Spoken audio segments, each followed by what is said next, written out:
Selamlar. Bugün Logitech MX Keys tasarım klavyesini inceleyeceğiz. Hepsi burada tam 5 üzerinden 4.9 puan almış. Altındaki yorumları okursanız o yorumlar aldırtırır, o kadar söyleyebilirim. Şimdi kutu açılışını yapalım. Sonrasında tasarımdan ve teknik özelliklerinden konuşacağız. Bakalım gerçekten bu cihaz parasının hakkını veriyor mu?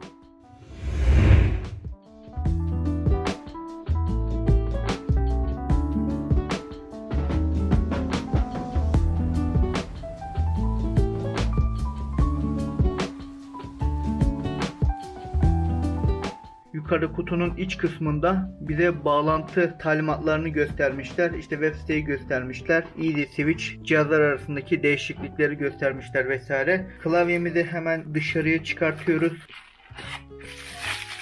Klavye beklediğimden daha ağır geldi. Bir adet wireless adaptörü geldi. Type-C kablosu çıktı. Minik bir kitapçık çıktı. Bir adet daha kağıt varmış. Kutunun içerisinden başka bir şey çıkmıyor. Hemen klavyemizi paketinden çıkartalım.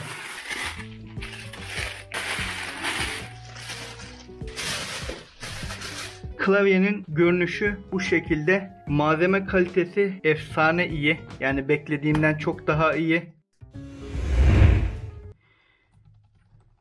Sesini duyuyor musunuz?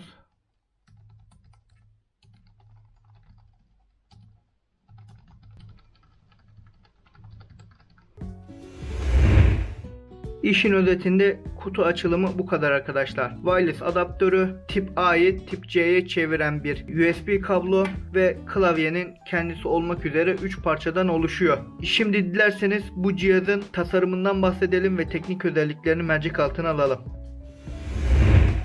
Tasarım özelliklerine baktığınız zaman bir kere zaten Türkçe dizilim bir klavye var.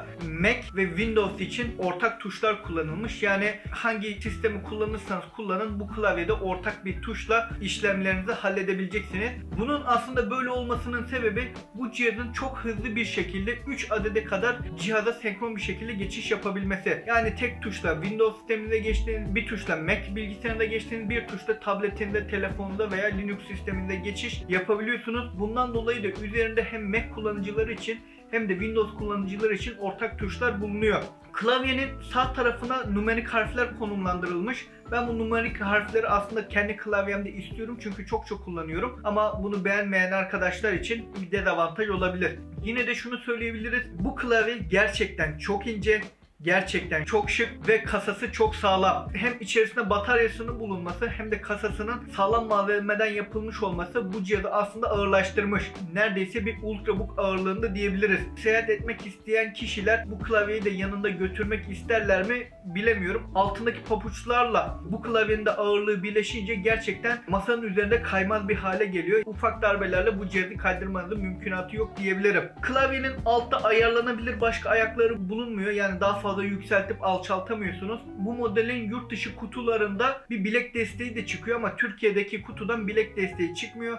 Bağlantılarını biraz önce söylemiştik ama tekrar edelim yine. Windows'la, Mac bilgisayarınızda, Linux, iOS, Android hepsiyle uyumlu bir şekilde çalışıyor. Cihazın üzerinde ellerinizi algılayan sensörler var. Otomatik bir şekilde klavyenin ışıklarını ayarlıyor size. Yani elinizi, parmaklarınızı yaklaştırdığınız zaman klavyenin ışığı yanıyor. Elinizi çektiğiniz zaman da bir müddet sonra bu klavyenin ışığı kendiliğinden sönüyor. Böylelikle bataryadan da tasarruf yapmış oluyor. Batarya konusuna hazır girmişken devam edelim batarya konusundan. Cihazın bu ışıkları açık haliyle 10 gün boyunca tekrardan şarj etmeniz gerekmiyor. Bu ışıkları eğer kapalı bir şekilde kullanırsanız da 5 ay gibi bir süre tekrardan şarj etmeniz gerekmiyor. 5 ay süre burada gerçekten çok iddialı bir rakam. Yani tabii ki kullanımınıza bağlı olarak bu rakam değişecektir ama hadi düşün 3 ay, bence 3 ay bile çok mükemmel bir rakam. Hemen şarj yuvasının sağ tarafında bir power butonu var. Cihazı açıp kapama işlemini yapabiliyorsunuz. Kurulum kısmına gelecek olursak power butonunu açtığınızda wireless adaptörünü de bilgisayarınıza taktığınız zaman direkt sistemi algılıyor. Hiçbir program yüklemeden direkt klavyeyi kullanmaya başlıyorsunuz. Ama klavyenin makro ayarlarını kullanmak isterseniz, farklı misal Photoshop'a göre, Premiere Pro'ya göre veya normal standart kullanıma göre tuşlara da atamalar yapmak isterseniz Logitech Option diye bir uygulaması var. İnternetten ücretsiz bir şekilde indirerek o uygulamayı da kullanarak makro ayarlarda yapabilirsiniz. Burada bağlantı türü olarak wireless veya bluetooth seçeneğiyle karşınıza geliyor. Yani Bluetooth'la da cihazlarınızı bağlayıp telefonunuzda, tabletinizde bu cihazı kullanabilirsiniz. Tuşların hassasiyetine ve ses seviyesine gelirsek, 4 sene boyunca mavi switchli mekanik klavye kullandığımı düşünürseniz, ondan sonra bu klavyeye geçtiğimde gerçekten çok sessiz bir klavye olduğunu hissettim. Tabii ki ben Blue Switch'ten geçtiğim için bana bu kadar sessiz geldi. Kırmızı switch klavye kullananlara o kadar da sessiz gelmeyebilir. Hassasiyeti çok iyi.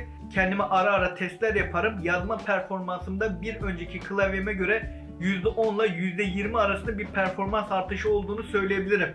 Son olarak da fiyat konusuna geçecek olursak, bu videonun yayınlanış tarihi itibariyle çeşitli pazar yerlerinde bu klavye 1100 ile 1200 TL bantları arasında satılıyor. Evet, fiyatı gerçekten pahalı ama bu benim işimi kolaylaştıracaksa, beni hızlandıracaksa, uzun ömürlü olacaksa hak ettiğini düşünüyorum. Evet dostlar, bugün Logitech MX kablosuz klavye hakkında konuştuk. Kutu açılımını yaptık. Tasarımdan ve teknik özelliklerinden bahsettik. Sizin bu klavye hakkındaki görüşleriniz nelerdir? Sizce parasının değerini veriyor mu? Veya buna alternatif başka klavye önerileriniz varsa lütfen aşağıdan yorumlar kısmından bir de ulaştırın. Yeni videolarımızdan anında haberdar olmak istiyorsanız kanalımıza abone olabilirsiniz. Beni desteklemek isterseniz de bu videoyu beğenebilirsiniz. Yeni bir videoya kadar kendinize iyi bakın. Hoşça kalın.